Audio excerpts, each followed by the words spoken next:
ते जर पैसे त्यांचे नसतील तर असं मला वाटतं की त्यांनी ते पैशाची बॅग आहे ती तशीच्या तशी कुठल्या तरी एखाद्या शिक्षण संस्थेला, कुठल्या तरी एखाद्या अपंग संस्थेला, कुठल्या तरी एखाद्या चांगल्या कामाला दानधर्म करून टाकावी.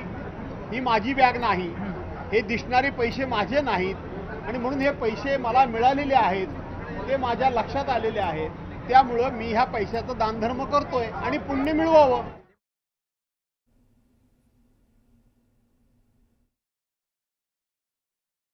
हे बॅगांमध्ये सापडले, ते जप्त सुद्धा करण्यात आले. आता अंदाज समितीचे अध्यक्ष कोण, कशा पद्धतीने हा पैसा आला, कुणी पाठवला, काय चाललं या सरकारमध्ये. मंत्री महोदयांच्या घरी पैसा दिसतो, समितीचे प्रमुख असतील त्यांच्यासाठी पैसा पाठवला जातो. करप्शन आणि भ्रष्टाचाराच्या बाबतीत अनेक लोक त्या ठिकाणी बोलत आहेत. धनगर समाजाच्या मुला मुलींच्या भवितव्यासाठी जी योजना आणली गेली त्याच्यामध्ये सुद्धा यांनी भ्रष्टाचार केलाय.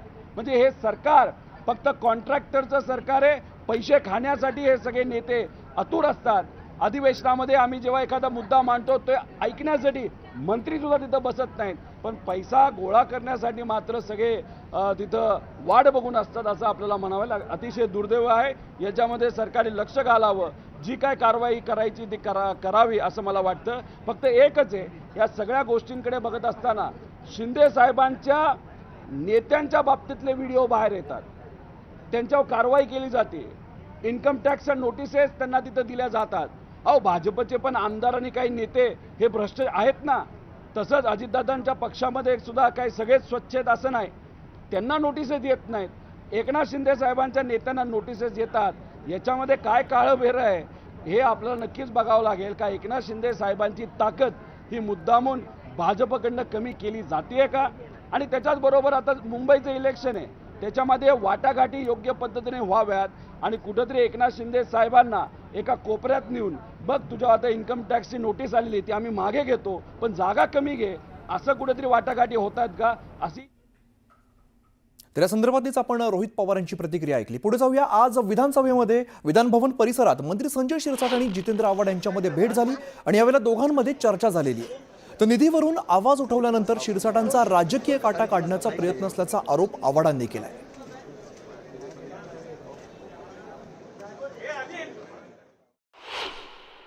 ज्या दिवशी निधी कापला आणि ते बोलले,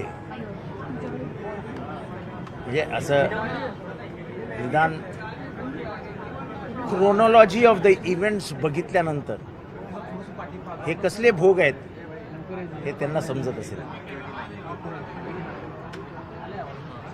बरोबर संजय शिरसाटांच्या मागे जी काही प्रकरणं निघत आहेत, हा त्यांचा राजकीय काटा काढण्याचा एक कट दिसतो असं माझं मत आहे.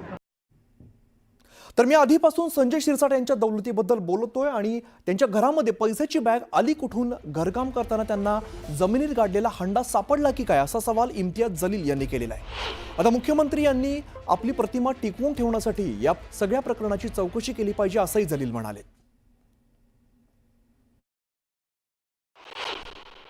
मला असं वाटतं की देवेंद्र फडणवीस साहेबांना आपली प्रतिमा राखवायची असेल की भ्रष्टाचाराच्या विरुद्ध हे मुख्यमंत्री आहे, तर कमीत कमी त्यांनी एजन्सीजला आता सांगण्याची वेळ आलेली आहे की याची सखोल चौकशी करा. जे प्रकरण आलेले आहे ते विटच्या असू द्या, MIDCच्या असू द्या, कलेक्टर ऑफिसने कशा प्रकारे गोरगरीब दलित समाजाचे 10 एकर जमीन या मंत्री साहेबांनी आपल्या मुलांच्या नावावर करून घेतलेली आहे, हे सगळ्यांची चौकशी होण्याची खूप आवश्यकता आहे.